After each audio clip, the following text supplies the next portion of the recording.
Hey guys, welcome back to today's video. Today is Friday, March 15th, 2024, and today we're going to be talking about former Vice President Mike Pence making an announcement today on Fox News that he will not endorse President Trump in the 2024 presidential election.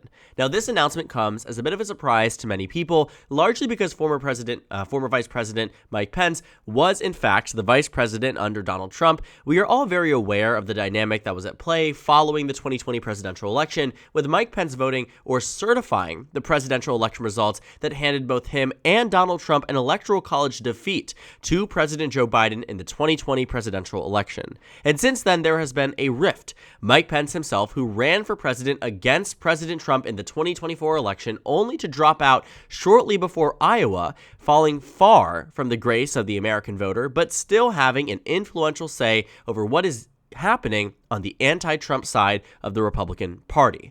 Mike Pence, who used to be a very strong supporter, obviously, of President Trump, even following the 2020 election, wasn't as critical as he was during the campaign season, now saying today that he will not endorse Trump, but he also will not vote for Joe Biden in the 2024 election.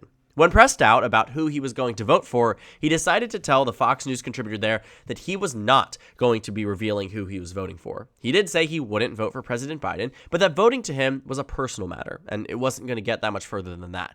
And so with Mike Pence refusing to endorse President Trump, this has become the start of a trend that we have seen amongst influential members of the Republican Party start to take stances against President Trump, despite supporting him in the 2016 election, and in many cases, of course, the 2020 election as the re-election bid for the president. This time around, something seems to be a little bit different, enough to a point that his former vice president just simply says, "I will not endorse him." And I think this is going to be a problem here when it comes into who Donald Trump needs to win in order to win the presidential election. And that is the anti-Trump wing of the party that pretty much did coalesce around him back in 2016, but he desperately needs in 2024. Looking at where we are on the national figures, Donald Trump is leading Joe Biden by 1.7% with 47.2% of the national vote.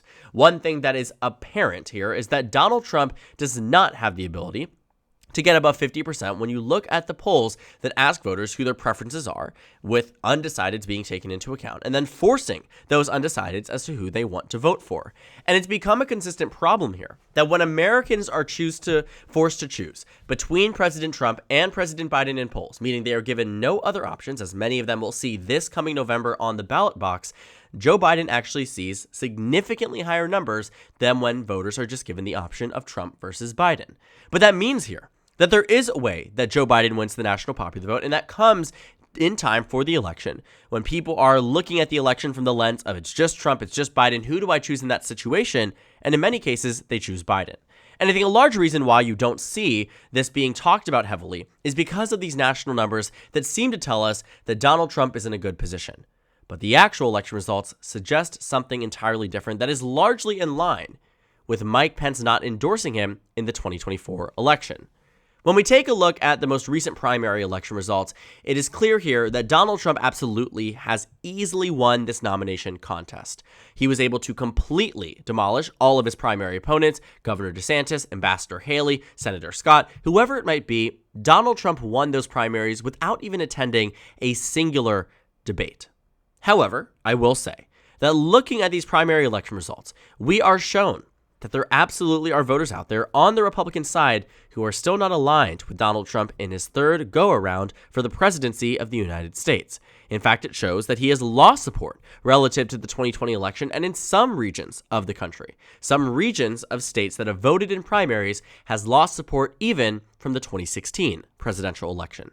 And I think it is further apparent in the most recent election results on the 12th of March, this past Tuesday, when Georgia and Washington held their Republican primary results, and they revealed that Joe Biden, in the areas that he is expected to do well in 2024, will likely continue to do as well in, because Donald Trump is performing and underperforming, in fact, in some of these counties, like Fulton County and DeKalb County, areas on the outskirts of Atlanta with a huge suburbanite population where Nikki Haley, despite being an already dropped out candidate in this race, somebody who has already seen Donald Trump demolish her in national polls, in statewide polls, receiving in some instances 38% of the vote here, 40% of the vote here, and Republicans have written this off largely as just Democratic voters. But in fact, only 19,000 voters out of the 588,000 voters in the Georgia Republican primary voted in the Democratic primary in Georgia in 2020. And so seeing that there is a substantial amount of voters out there that didn't vote in the Democratic primary. Many of them are, in fact, registered Republicans here,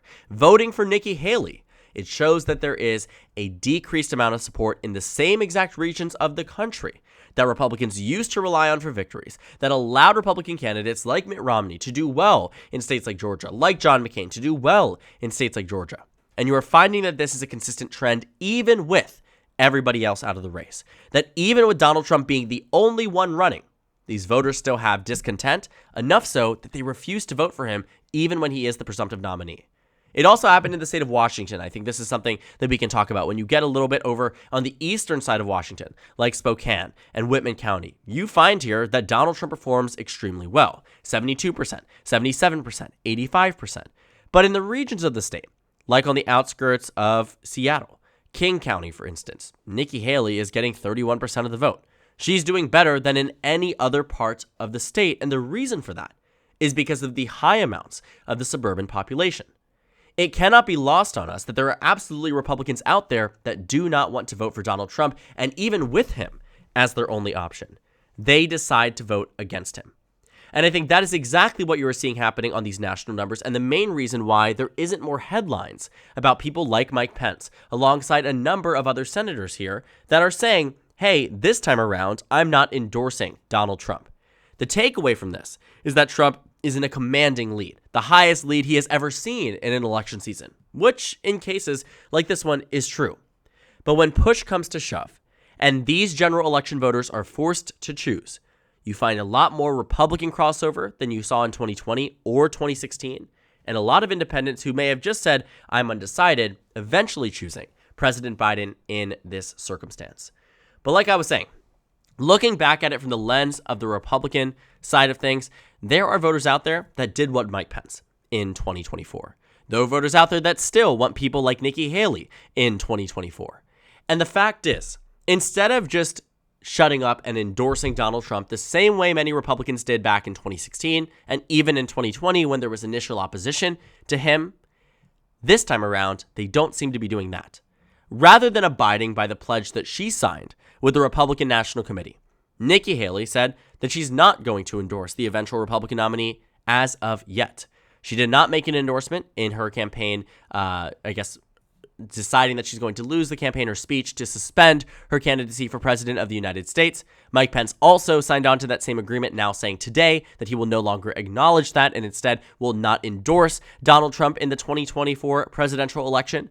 And as I was saying too, there are plenty of people out there too who are saying that they aren't going to be endorsing Trump in 2024. Indiana Senator Todd Young renewing his pledge not to support Trump in 2024.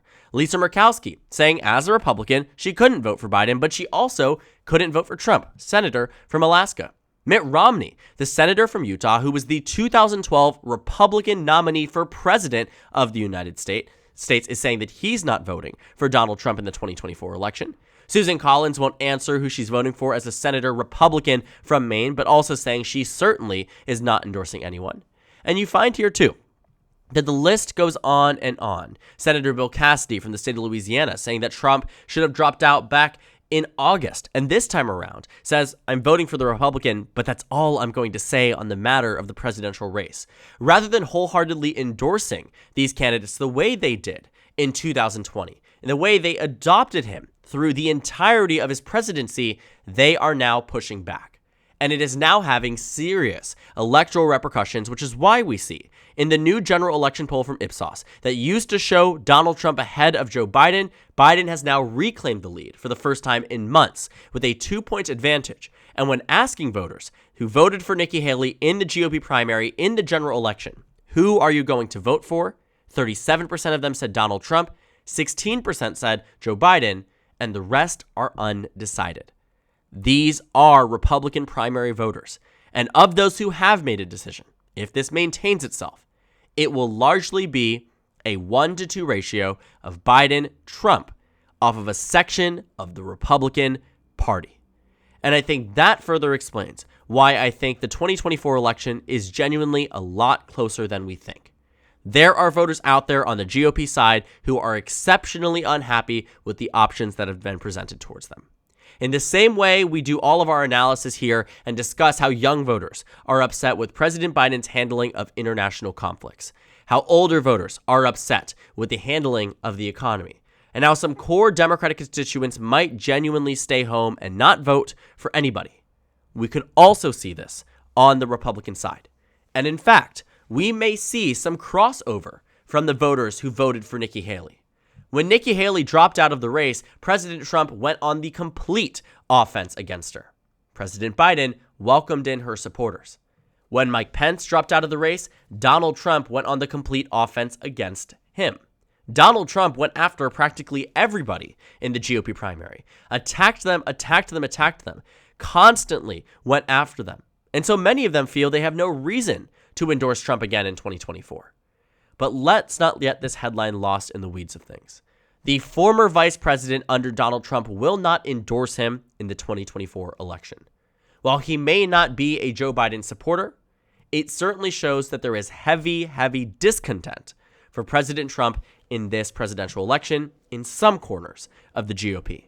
Enough so that you have former U.S. ambassadors to the United Nations like Nikki Haley, former vice presidents, a multitude of sitting Republican senators, and plenty of the House delegation from the GOP side, the Senate delegation, the governors across these states that also tell us that they just simply aren't making a decision on the presidential race because for many of them, they don't want Donald Trump to be the next president.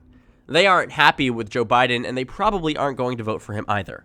But I think to them, there is no imperative here to get out against Joe Biden enough for a candidate they simply do not believe in. And this could be a problem for Donald Trump, and probably will be given how close the last election was.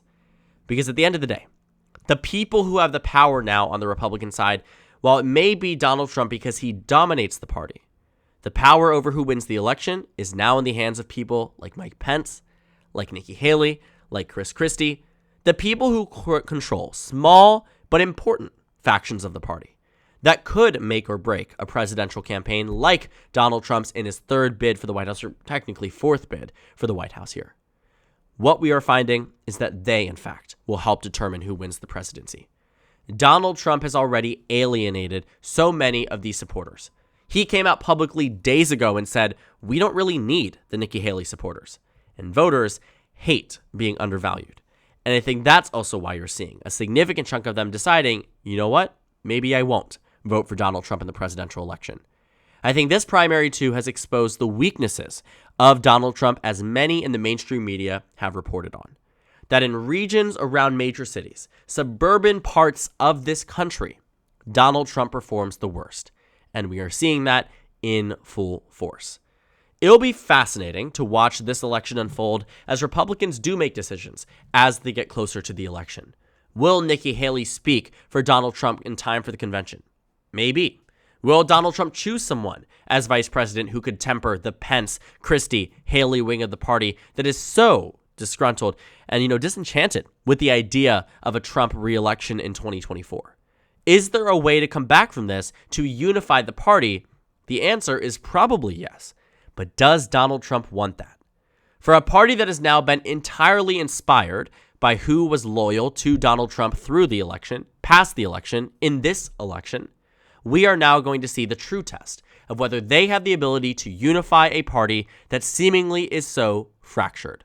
While Donald Trump may have the majority of the GOP on his side, the overwhelming majority of the GOP on his side at that, I equally see how it could be very catastrophic that you have people like Mike Pence and Nikki Haley who are out here saying that they have not made a decision as to who they're going to support, that while they may not be voting for President Biden, they may also not be voting for Donald Trump, and this could have serious electoral repercussions. So we will see what happens on the GOP side. I'm interested to see who ends up pulling forward Donald Trump on this side of the Republican Party. It may not be anyone. They may completely say, we don't need you. This party is too make America great again for us to compromise on anything. And I honestly wouldn't put it past the Trump campaign to do exactly that. But math is math. when you don't have the Haley ticket on your side, when you don't have that support, and when push comes to shove, the voters seem to choose President Biden more than they choose President Trump.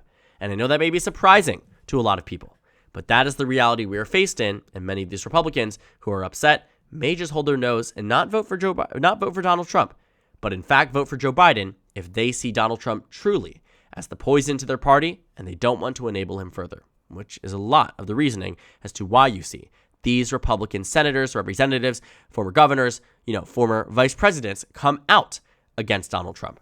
And it's so exceptionally interesting. Now, before this video ends, I wanted to do a huge shout out to the Discord server here for our YouTube channel, discord.gg/LTE. It's a great source for news, elections, and just general conversation. I would highly, highly, highly recommend that you check it out. It's at the bottom of every single video in the description box. It's linked on my channel banner, on the channel art there, at the end of the videos, and every single one that I talk about in the end screen. So highly, highly recommend it. Discord.gg/LTE. It will also be at the top of the comment section down below.